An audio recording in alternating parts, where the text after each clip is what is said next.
বেশ ভালো গরম পড়ে গেছে, সবারই এখন একটু ঠান্ডা ঠান্ডা অনেক কিছু খেতে ইচ্ছা করছে, ঠান্ডা শরবত, অনেক রকম টাইপের শরবত খেতে ইচ্ছা করে নিশ্চয়ই।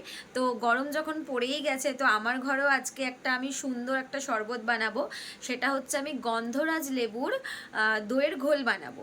আমি এটা অনেক রেস্টুরেন্টেও খেয়েছি, কিন্তু ঘরে আমি কখনো ট্রাই করিনি গন্ধরাজ লেবু দিয়ে। সো আজকে আমি দেখবো গন্ধরাজ লেবু দিয়ে দইয়ের ঘোলটা কেমন খেতে হয়, আমি কেমন বানাই। চলো স্টার্ট করা যাক।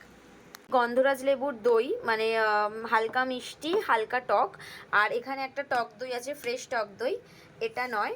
আর এখানে দুটো লেবু আমি কেটে রেখেছি, এই যে গন্ধরাজ লেবু, তার সাথেই পাতাটাও আমি অ্যাড করব। আমি তুলে নিয়েছি, দিয়ে এর মধ্যে দেব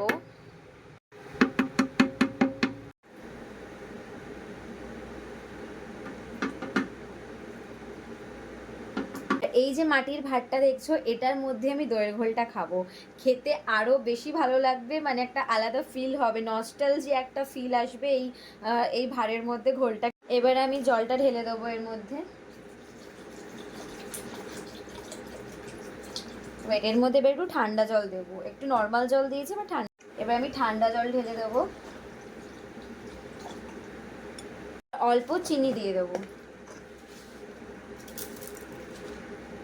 এবার প্রেস,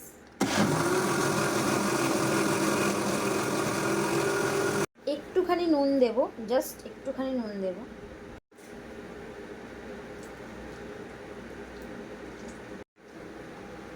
এবার আমি দইয়ের ঘোলটা এর মধ্যে ঢালবো।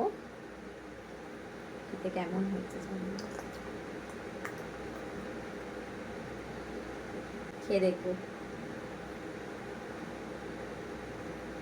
আহ, দারুণ।